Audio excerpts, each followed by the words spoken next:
open our hearts, open our minds as we come together to experience connection, oneness, peace, and love, at a deep, beautiful level.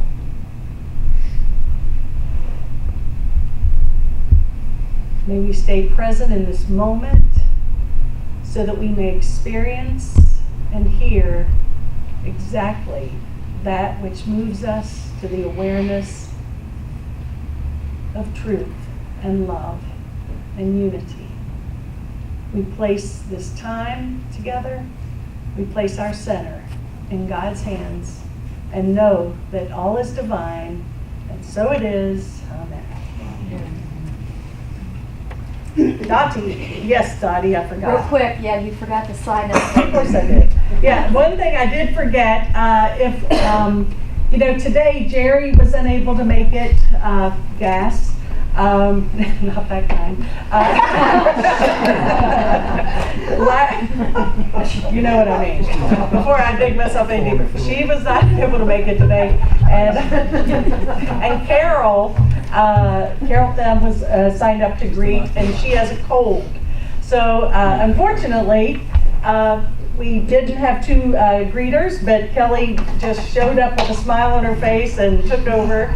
And thank you, Kelly, for doing that. And but we do. I'd like to have more greeters, just on backup, and it's fun. You come in 10:30, hand out bulletins, and it would really help us out a whole lot. So this sign-up sheet will be on the table after the service, or you can see Dottie. Okay? Thank you. Now. So shall we sing the Light of God? Yes, we shall. Yes. Tommy couldn't be here, so I had to grudgingly get somebody else. And I'll do the best I can. Okay, everybody, ready? Here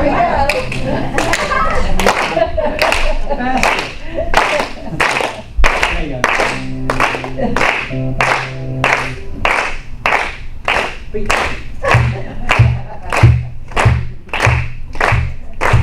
oh, the light of God is in me, and it shines right out my eyes, making me a part of everything in the earth and sea and sky. And it makes me feel so happy, just to know I'm not alone. When you're a part of everything, everywhere is your home. Pretty good for a small group. Yes. There's a light that shines within you, and it's with you every day, bringing love to everybody in the things you do and say. It's the reason that you're living. It's the force that drives you on. It's the stars up in the heavens. It's your morning sun. Okay, since we're such a small group, let's sing this next verse about 3 times louder. It's the last verse, but it's the same as the first. Are you ready? Ready! Are you ready? Ready! 1, 2, 3. Oh, the light of God is in me, and it shines right out my eyes, making me a part of everything in the earth and sea and sky. And it makes me feel so happy, just to know I'm not alone. 'Cause when you're a part of everything, everywhere is your home. Everywhere is your home.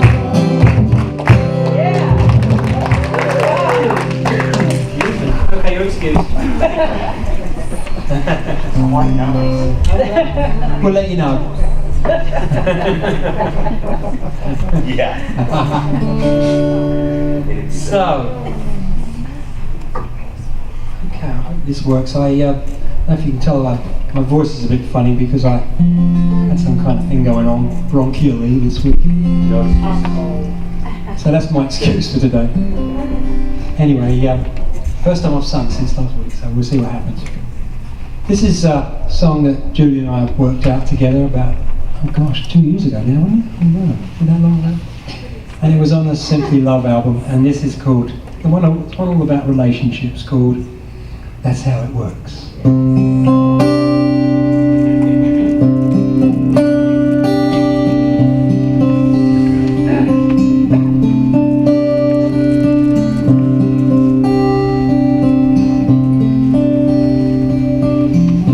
People say we're the perfect couple, and I must say I agree. They want to know how we keep love going. What's our secret recipe? I tell them that we've made us a place where everything is clear, a place that's safe to be who we are, without judgment, without fear. But it only works when you tell the truth and don't hold nothing back. Trust in God, yourself, and each other, and that's how it works. And it works for us like that.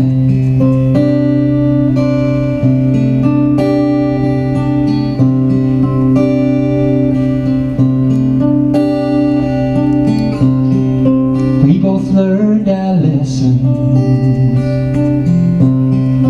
times we loved before, didn't share our deepest of feelings, so the distance just grew more. 'Cause when you hide your doubts and your fears, keeping secrets, telling lies, it doesn't matter how hard you try, you can't keep love alive, because it only works when you tell the truth and you don't hold nothing back. Trust in God, yourself, and each other, and that's how it works. It works for us. So don't withhold your feelings, even if that seems unfair. Don't let a little problem ruin your day. Stand up and face it, get it out of the way, get it out of the way.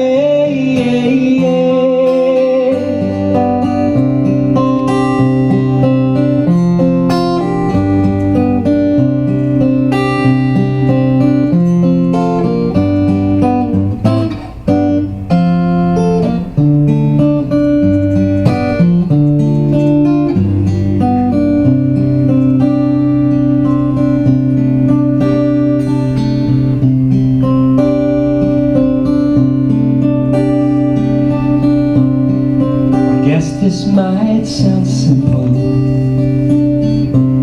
but it's not easy to impart. Sometimes it takes all of your courage just to say what's in your heart. And when you do, you may feel the pain, but that won't last for long. You're gonna know a love you can count on. You'll be glad that you were strong, 'cause it only works when you tell the truth and don't hold nothing back. Trust in God, yourself, and each other, and that's how it works. It works for us like that. Trust in God, yourself, and each other, and that's how it works. It works for us like that.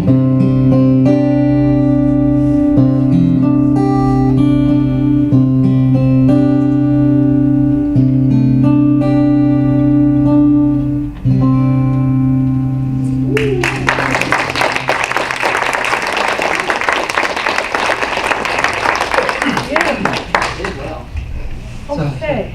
So who's doing your meditation today? Well, that's a good question. Michelle, are you gonna, that'd be great. And Ed, do you wanna do the drum then?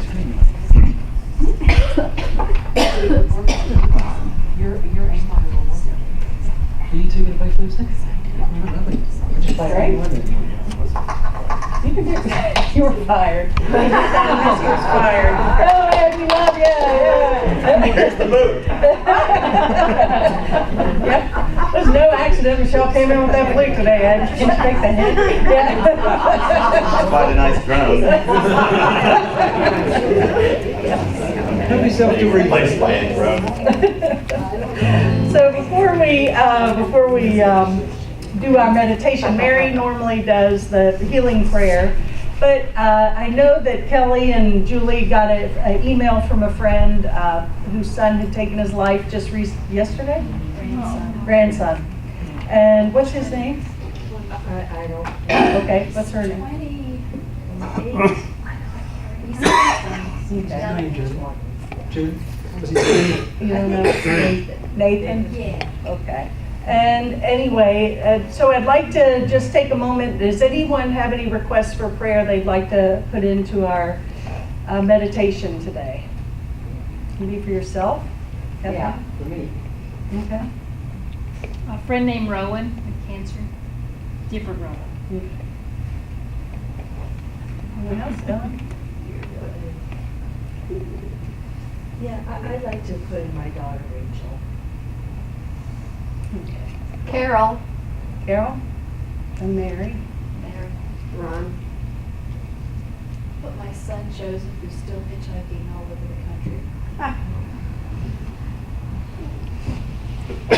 My daughter Tara. Laura June.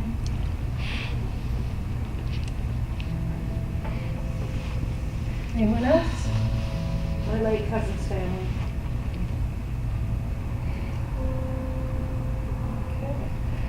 So before we begin, I invite you to close your eyes and take a nice deep healing cleansing breath and allow your body to get comfortable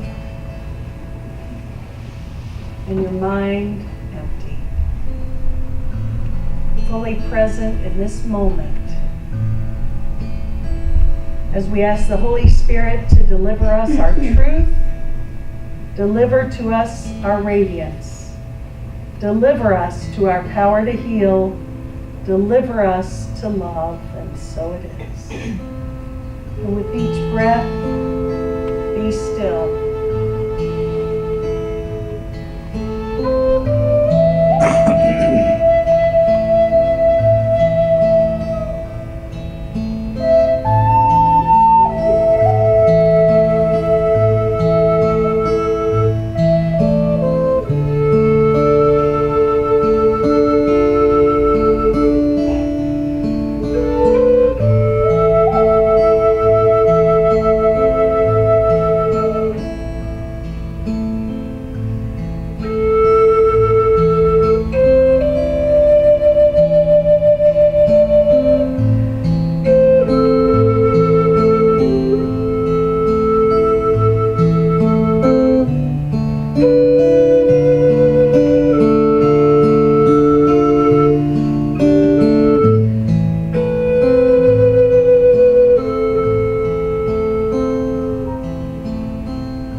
As we continue to breathe together,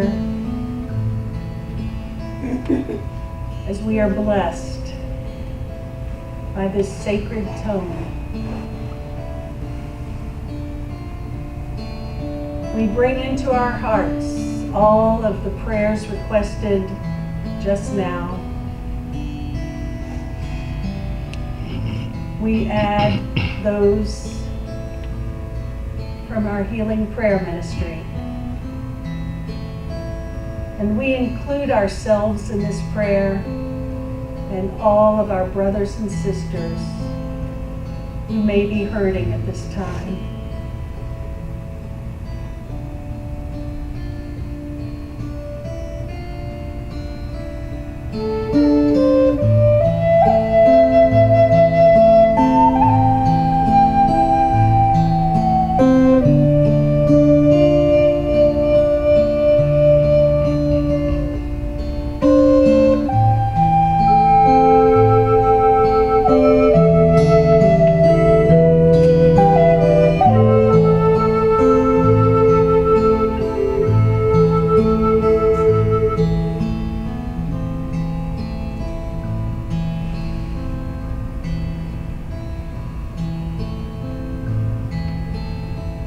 Together,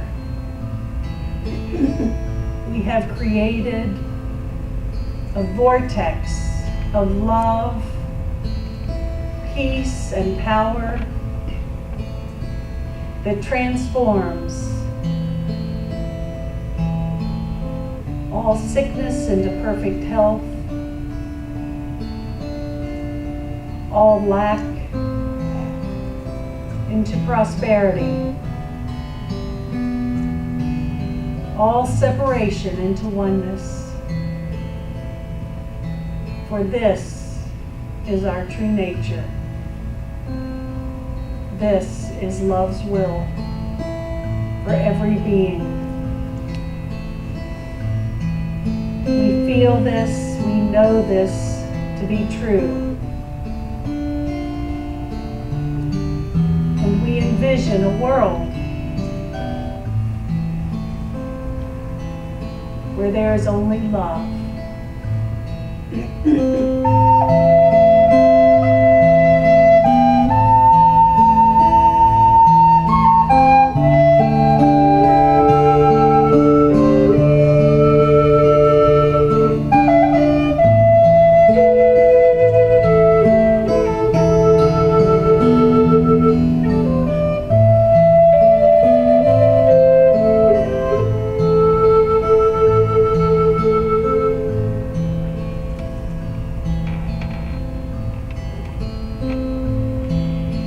Holy Spirit, Mother, Father, God,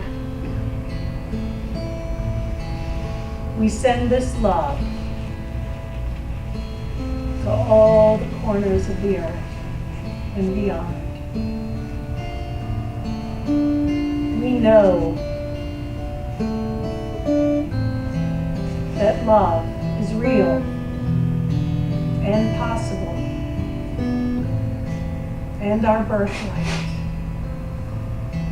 We place our future in your hands, and we know that all is in divine and perfect order, and so it is.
okay, Ed, you can stay.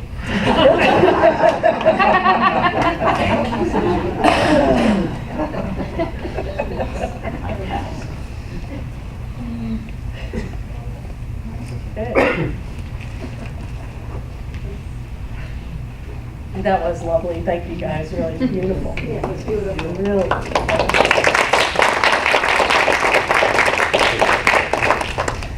Okay. So there was an engineer who died and reported to the pearly gates.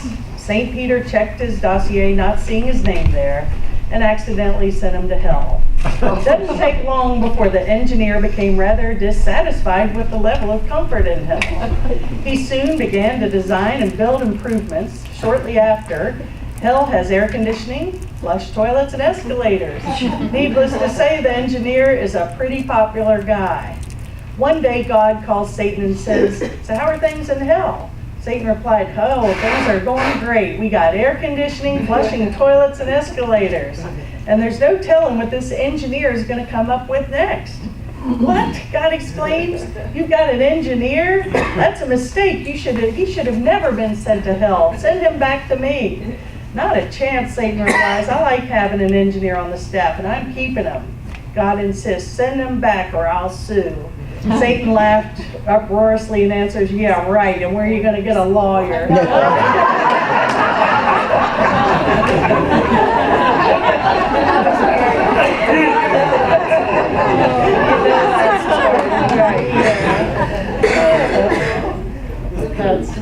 That was funny. Well, I tell you, Ellen and I had a wonderful getaway this week.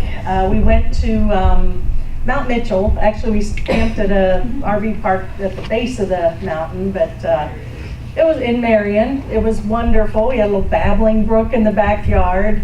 But I tell you, two things we didn't have. One was cell phone service, and that was unexpected.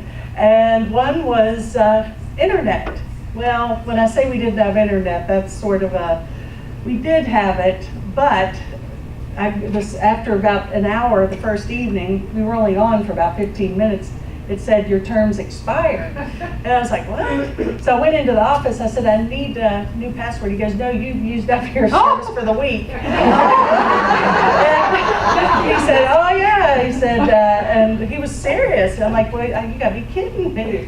He said, "No, you are on." And I was like, he was real serious about it. And he goes, "We pay for this satellite coming in." And so anyway, it was a blessing. We didn't have, because, you couldn't deal with emails, Facebook, phone calls. Of course, now I've got a zillion coming to me, but it did, I have to admit, that not having that, I did feel something like this edge, that you don't even realize, from having all this technology.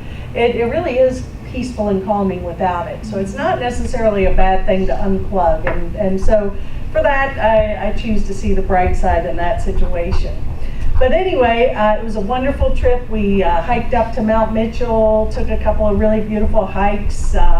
It was just a wonderful week away, and got my batteries charged, glad to be back. But certainly every time when Ellen, last night we're driving back, and as soon as we got into cell phone service, the phone goes, so we pull off, and I check some messages, because truthfully, the only reason I really feel like I need to have a phone is because I've got an 86 and a 92-year-old parent that, I like to make sure that they're okay and check in. So I, of course, checked that, and there was all these messages, but interestingly enough, several texts saying that there's a gas shortage in Hendersonville, which I was like, what? They said top off, and then we're driving back, and every gas station was packed, bumper to bumper. It was crazy. So anyway, kind of like, okay, back to reality.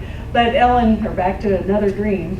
But Ellen had said, "Boy, that trip just didn't feel long enough." I said, "Yeah, I would have loved to have stayed a month longer." And anyway, it's always good to get away, and it's always good to get back. But certainly the point I'm choosing to make is the value of unplugging, I think, is huge if we give ourselves that gift. And who in here, we saw a fantastic movie, Captain Fantastic. Who got to see that movie?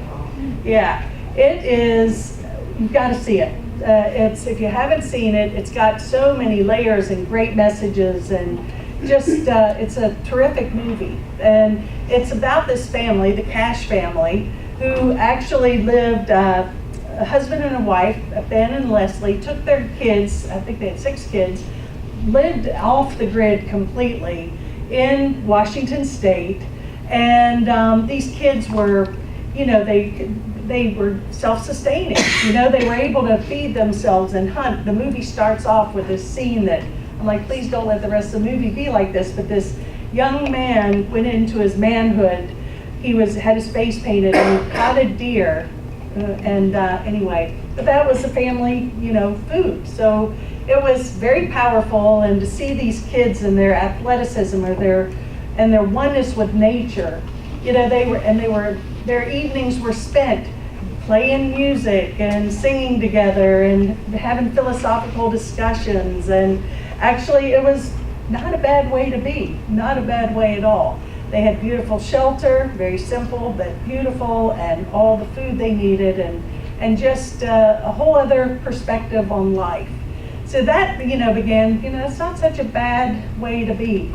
And of course, we've got a number of our people out today that are in Saluda at a preppers conference and learning how to be self-sustaining. And I know we all have perspectives on prepperism, and if you're not familiar with that, it's basically if the poop hits the fan, whatever in the world, then there may be measures needed to be taken. There's people who believe that. I'm not here to say yes or no on that.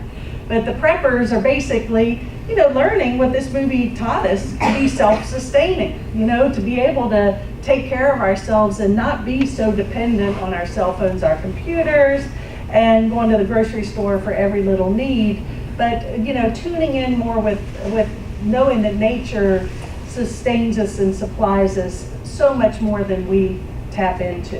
And I think that there is a balance there. But anyway, the interesting part of this, and which is related to, and Michelle, you would love this movie. Did you see it? I haven't. It would be a great movie. Well, for you, for everybody. But anyway, there's a scene in the movie, the mother isn't in the movie at all, except in visions.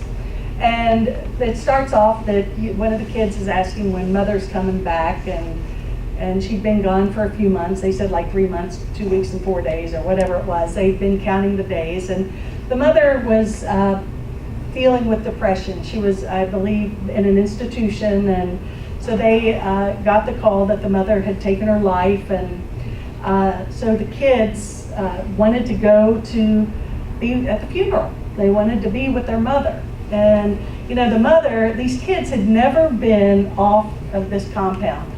So they get in this huge old school bus and they drive, and the kids are seeing like Walmart and McDonald's, and they're seeing cell phones for the first time. And, you know, this is a world that they know absolutely nothing of. And it was apparent that the mother of the children, her parents had significant means too. And they also were, you know, Christian. So next thing you know, the family walks into the church, and this is a big celebration of life with the you know, more Christian tradition. And the husband's like, no, this is not what my wife wanted. She wanted a Buddhist memorial, and she wanted to be cremated. Well, fast forwarding, they stole the body. Dug it up out of the grave. It was like, and it sounds morbid, but it's like, we've got to finish our mission, Dad. So they did this, and next thing you know, they have her in the casket, open in the school bus. It sounds morbid, but it was so gentle and sweet. It was beautiful, and they gave her the burial that she wanted. And so it was very touching. And I think that that's something too, you know, we get into, I'm so grateful that you're offering this, not just for us, but for everybody, an opportunity to have a different perspective and have choices and personal decisions we can make towards our end of life, have those tools, and be in the decision-making process. And it doesn't necessarily mean that we have to buy a $10,000 casket and spend umpteen dollars with the funeral home, unless that's what you want, and that's fine too. But it's having those choices and those options are so powerful and empowering. And you're seeing more and more people may say, this doesn't feel right anymore. I want to be more involved in this. Before, we just didn't even look that way. We wouldn't even look at, I don't want to even look down that alley. I'll just let my kids deal with it or someone else. But people are saying, no, this is a significant time of our being. And it's really, if we could be conscious during the process, it's so powerful. But it's not just about the death process, it's about the life process and being more involved.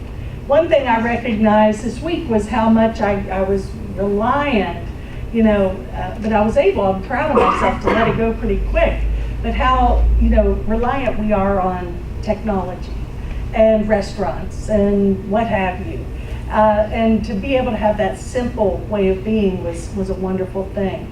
Well, do y'all know who Noam Chomsky is? Yes. Yeah, well, so anyway, Noam Chomsky, basically, he was an American linguist, philosopher, cognitive scientist, historian, social critic, and political activist. And I'd always heard about Noam Chomsky, but never had an interest. Well, so this family, they don't celebrate birthdays. They didn't celebrate back in the movie Christmas, but they had Noam Chomsky Day. And because and so it was just the movie was so well thought out. And the father, what does he give the kids? But weapons, but not to kill people, but to hunt. So these beautiful knives, and it's Noam Chomsky Day, and they're like so excited. And there's a scene in there where they go grocery shopping. Now this isn't so enlightened, but they obviously didn't have money, and so they set up this scene, and all of a sudden they fill up this basket of food, but they distract and push the food out and load up the car, and the dad called it Free the Food Day. So Free the Food Day. So they did that, and on Noam Chomsky they had a big cake and everything. It was wonderful. But but moving forward, I talked last week, and a week ago Saturday, 8 days ago, we had a beautiful ceremony for the Native Americans up in North Dakota. And this pipeline issue, it's amazing to me that we have not heard very much about this in the national media. Yet I was astounded. I got back on Facebook last night and saw some postings, and I'll be darned, there are pictures, aerial views, and I'm talking hundreds of thousands of people out there, protesting, peacefully protesting. Media ain't touching it. It's very amazing to me. We've had this encounter now in Alabama, pipeline burst, 250 million gallons of oil, toxic oil, goes into the river, which thus not only, the least of the problems is us, not getting our car filled up truly, but what is that going to do to the environment? There's so much that we're not even informed about. And I'm not here to start a revolution. It's just something like maybe take the time and the interest in knowing what's going on and choosing to be part of the change. We're going through radical change where eventually we're not going to be able to sustain ourselves if all the water sources are continually being gobbled up with toxic oil and waste. It's yesterday morning, the only news station, we did have TV, guess which one? Fox, yeah. So I was watching Fox News yesterday, and again, I'm preaching to the choir here because I'm not really a fan of GMOs or that whole idea, and I am amazed. Okay, so genetically modified organisms, and so they're mixing, like fish eyes and rat poop, to make a hybrid of whatever, So anyway, the theory of genetically modified food was created by Monsanto to feed the world. that they can produce much more food. Also, of course, you have to have the seeds that are compatible now with the Roundup, and it's toxic stuff. I mean, it is. And these 4 gentlemen on Fox, they had a little Fox on Friends Saturday morning thing, and they're like, oh, and these liberals, and they get all bent out of shape over Monsanto, and this is the greatest thing on earth, it's genetically modified. They don't know what they're talking about, and this is how we feed the world, and it's healthy and it's good, and they would never do anything. I was like, wow, different perspective. So let me think about that one. Maybe I'm wrong, and but it's interesting,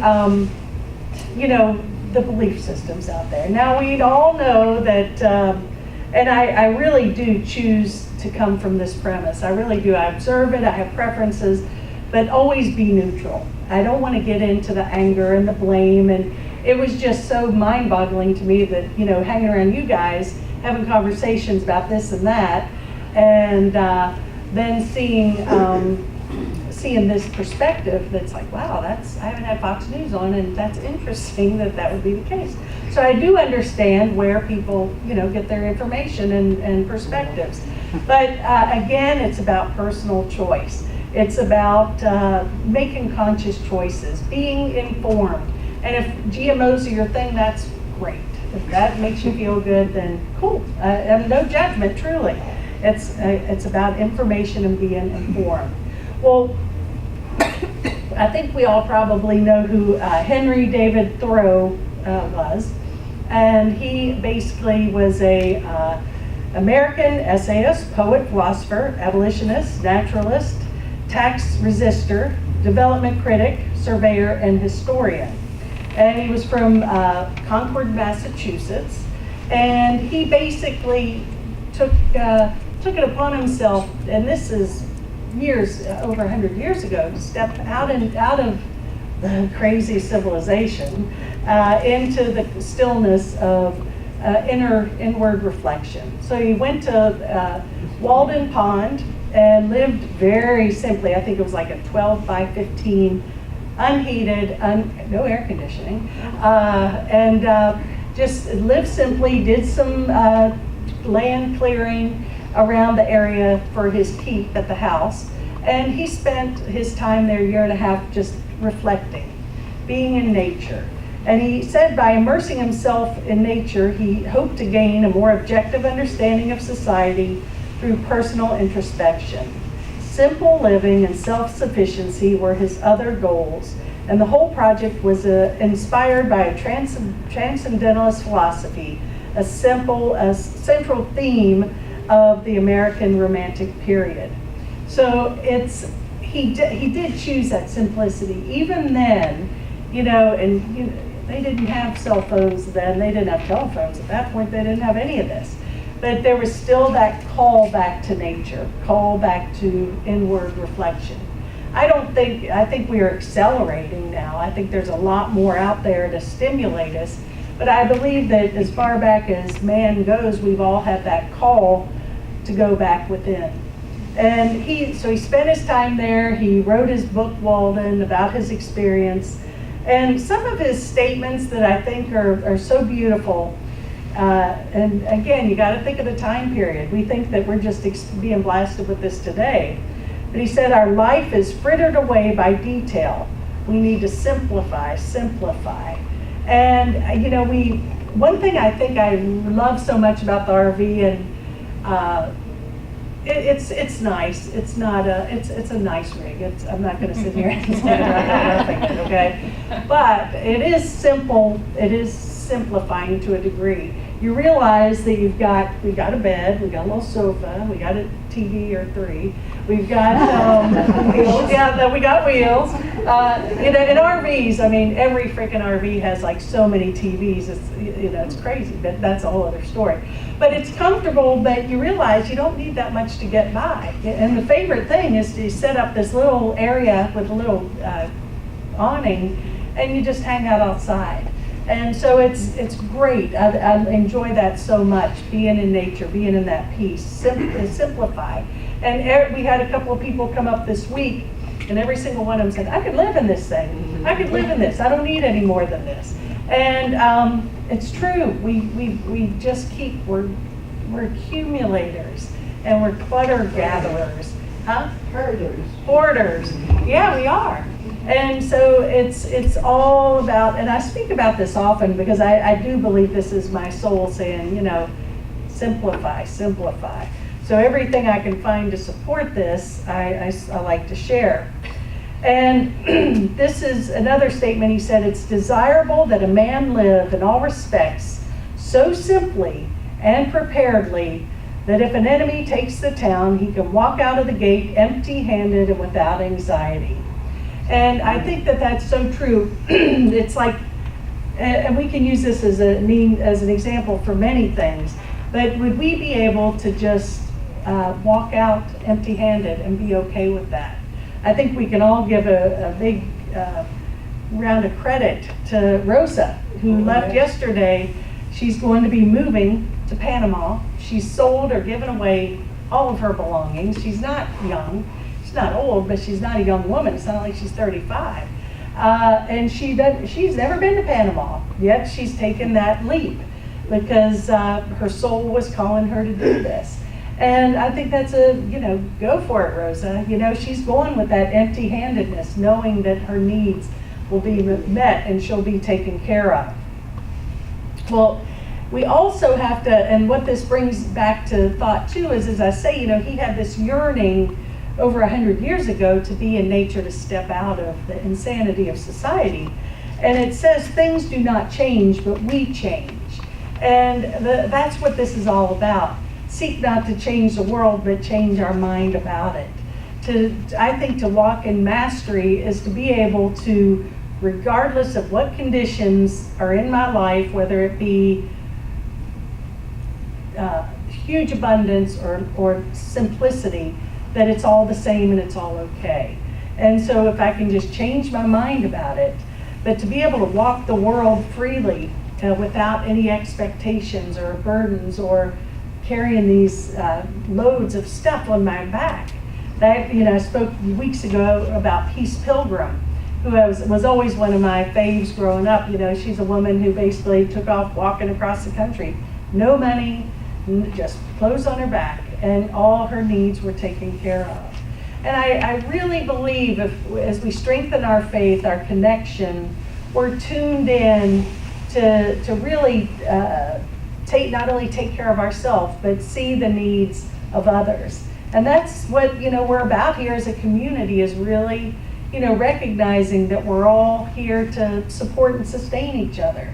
So I'm actually grateful that Ron can dig us a toilet if we need it, when he comes back. I don't know, but it's all about instead of the money and the stuff, which certainly nothing wrong with that. We're in a society that demands that, but I think seek first the kingdom, seek first truth, and then let everything come from that place. The whole game changes. It flips it backwards. I'm not looking for this to take care of my needs anymore. I know that I'm whole and complete as I am. And it's basically knowing that, getting back to I've read, so I'm sure it's on Facebook, but it's like, in my grandparents' day, everything they ate was organic. It was called food, And you didn't have to worry about this. And one of my greatest memories was my uncles were farmers, and they'd come over with these big boxes of fresh veggies, corn on the cob, and tomatoes and green beans and watermelons. And it was like, that was so great to have that fresh food. And you just assume, well, everybody has this. Everyone's got Uncle Tom who can grow vegetables, right? Wouldn't that be great? So that memory, getting back to that is a great thing. And I think this area, this Western North Carolina area, and many pockets in the country are, creating these more intentional style communities, and creating a new paradigm for being and living. And it's just like this Namaste Center. It's not. There's no future plan here except just to be aware, be open, sustain each other, support each other, open ourselves up to be able to be tuned in to the best of our ability and to grow spiritually together and sharing, you know, what we have, and not talking about socialism or communism or any of this. I'm just talking about, you know, when I look at everything I have, I say, okay, Spirit, I offer everything I am and everything I have for your highest and holiest of purposes.